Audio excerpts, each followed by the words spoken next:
لا إله إلا الله لا إله إلا الله لا إله نحمده ونصلي على رسوله الكريم أما بعد فأعوذ بالله من الشيطان الرجيم بسم الله الرحمن الرحيم أفمن يتقي بوجهه سوء العذاب يوم القيامة وقيل للظالمين ذوقوا ما كنتم تكسبون صدق اللہ العظیم۔ سورۃ الزمر کی آیت نمبر 24 آپ حضرات کے سامنے تلاوت کی ہے۔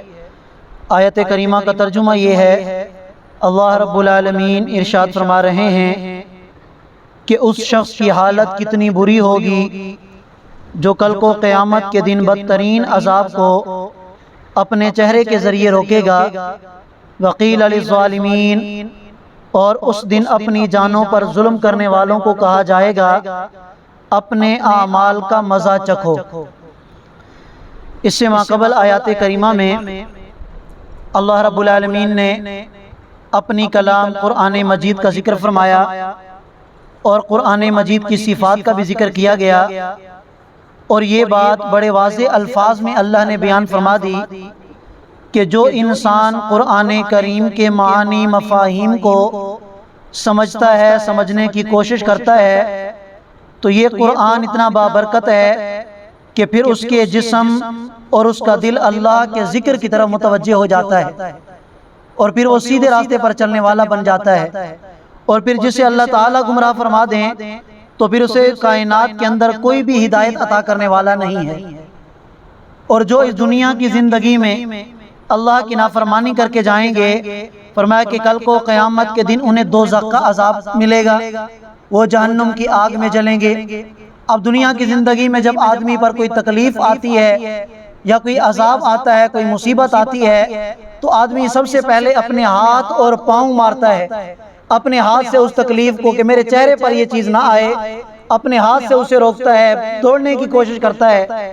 اللہ فرماتے ہیں کہ کل کو قیامت کے دن جب اسے اس کی نافرمانی، کفر اور شرک کی وجہ سے جہنم کی آگ میں ڈالا جائے گا، تو روایات میں آتا ہے کہ اس کے ہاتھ پاؤں باندھ دیے جائیں گے۔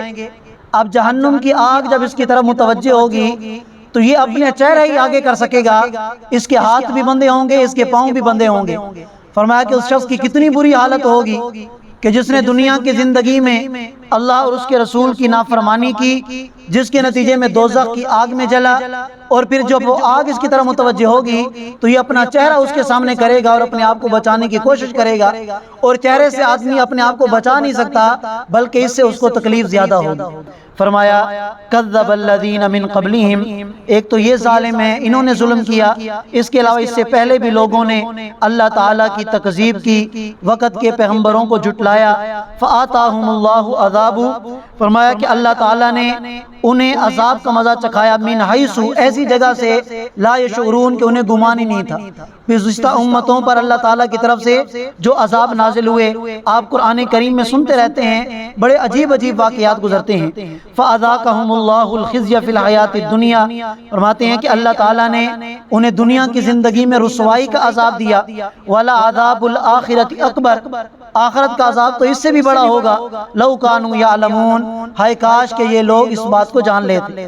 وَلَقَدْ ضَرَبْنَا لِلنَّاسِ فِي هَذَا الْقُرْآنِ مِنْ كُلِّ مَثَلٍ، اللہ فرماتے ہیں کہ ہم نے تو لوگوں کو سمجھانے کے لیے اس قرآن میں ہر قسم کی مثالیں بیان کی ہیں، گزشتہ امتوں کے واقعات بیان کیے، شرک سے بچنے کے لیے، توحید پر لانے کے لیے ہم نے بہت ساری مثالیں ان کے سامنے بیان کی۔ کیوں؟ لعلہم یتذکرون، تاکہ یہ لوگ نصیحت حاصل کر لیں۔ قرآنًا عربیًا، ایک ایسے قرآن کے ذریعے جو عربی زبان کے اندر ہے، غیر ذی عوج، جس قرآن میں کوئی کمی نہیں۔ لعلہم یتقون، یہ قرآن اللہ نے کیوں عطا فرمایا؟ تاکہ اس کے مضامین کو سمجھ کر ان پر عمل کر کے اللہ تعالیٰ کے عذاب سے اپنے آپ کو بچایا جا سکے۔ آگے اللہ تعالیٰ نے ایک مثال بیان فرمائی ہے جس میں شرک کی تردید کی گئی ہے اور توحید کی حکمت اور اللہ تعالیٰ کی وحدانیت کی دلیل بیان کی گئی ہے۔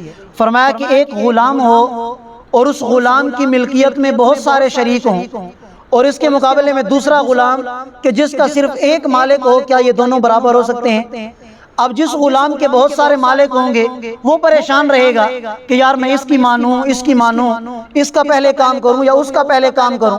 اور جس غلام کا ایک مالک ہے وہ بڑا پرسکون ہوگا کہ بس اسی کی بات ماننی ہے، اسی کی میں نے در پہ رہنا ہے، اسی کا کھانا ہے۔ فرمایا کہ مشرک آدمی کی مثال بھی ایسے ہے کہ جب وہ پریشان ہوتا ہے تو کبھی اپنے ایک جھوٹے خدا کی طرف، کبھی دوسرے جھوٹے خدا کی طرف، کبھی دیوتاؤں کی طرف، کبھی پیروں کی طرف، کہ جن کو اس نے اللہ کے سوا اپنا معبود، اپنا کارساز مان رکھا ہے۔ اور اس کے مقابلے میں واحد آدمی کہ جو کہتا ہے کہ نہیں، سب کچھ کرنے والی ذات اللہ کی ذات ہے، جس طرح کی تکلیف اس پر آ جائے وہ بڑا پرسکون ہوتا ہے کہ میرے اللہ کی طرف سے آزمائش ہے اور میرا اللہ ہی اس کو دور فرمائے گا۔ فرمایا کہ اس طرح یہ دونوں غلام برابر نہیں ہو سکتے، اسی طرح یہ مشرک اور یہ موحد بھی برابر نہیں ہو سکتے۔ تو توحید کی حکمت بھی سامنے آ گئی کہ اگر خدا نہ خواستہ اللہ ایک نہ ہوتا، کئی خدا ہوتے تو پھر جھگڑا ہوتا، پھر آدمی پریشان ہوتا کہ یار اس خدا کی مانوں یا اس خدا کی مانوں۔ تو فرمایا کہ اس لیے اللہ فرماتے ہیں کہ میں اکیلا ہوں، میرا کوئی شریک نہیں۔ ضرب اللہ مثلا، اللہ نے مثال بیان کی، رجلا، ایک غلام کی، فیہ شرکاء، جس کی ملکیت میں بہت سارے شریک ہیں، متشاکسون، وہ آپس میں ضد بازی بھی کرتے ہیں، ورجلا، اور ایک ایسا غلام، سلما لرجل، جو پورے کا پورا ایک ہی کی ملکیت ہے، هل یستویان مثلا، کیا یہ دونوں غلام برابر ہو سکتے ہیں؟ ہرگز نہیں۔ الحمدللہ، تمام تعریفیں اس اللہ کے لیے جو وحدہ لا شریک ہے، بل اکثرہم لا یعلمون، لیکن اکثر لوگ ان میں سے نہیں جانتے۔ اب مکہ کے کافر جب اس طرح کی باتیں سنتے کہ نبی علیہ السلام توحید پر دلائل بیان کرتے تو وہ دعا کرتے کہ جلدی یہ محمد صلی اللہ علیہ وسلم مر جائے اور ہماری جان چھوٹ جائے۔ تو اللہ نے فرمایا کہ میرا پیغمبر، آپ پر بھی موت آنی ہے، ان مشرکوں پر بھی موت آئے گی، تو پھر یہ خوش کس بات پر ہوتے ہیں؟ انہوں نے بھی یہ دنیا چھوڑ کے جانا ہے، آپ نے بھی یہ دنیا کو چھوڑ کے جانا ہے۔ انک میت، میرا پیغمبر آپ پر بھی موت آئے گی، وانہم میتون، اور یہ سب بھی مر جائیں گے۔ یہ خوش نہ ہو کہ آپ اگر یہ دنیا چھوڑ کے چلے جائیں گے تو انہوں نے بھی یہاں ہمیشہ نہیں رہنا، آپ کی دعوت کو قبول کریں گے تو دنیا آخرت میں یہ کامیاب ہوں گے۔ ثم انکم یوم القیامت، پھر تم سب قیامت کے دن عند ربکم تختصمون، اپنے رب کے سامنے جھگڑا کرو گے۔ پیغمبر کہیں گے کہ ہم نے دعوت پہنچائی، یہ انکار کریں گے کہ یا اللہ ہمیں تو کوئی پیغام دینے والا نہیں آیا تھا۔ اس وقت اللہ تعالیٰ نبی علیہ السلام کو گواہ بنا کر پیش فرمائیں گے، پھر نبی کی امت کو گواہ بنایا جائے گا۔ اس وقت نبی کی امت گواہ دے گی کہ ہم نے قرآن میں پڑھا تھا، ان تمام کو انبیاء ڈرانے کے لیے آئے تھے، لیکن انہوں نے اپنے اپنے نبیوں کی بات کو نہ مانا اور اللہ تعالیٰ کے عذاب کو انہوں نے مول لیا ہے۔ اللہ تعالیٰ ہم سب کو سمجھنے اور عمل کرنے کی توفیق عطا فرمائے۔ جزاک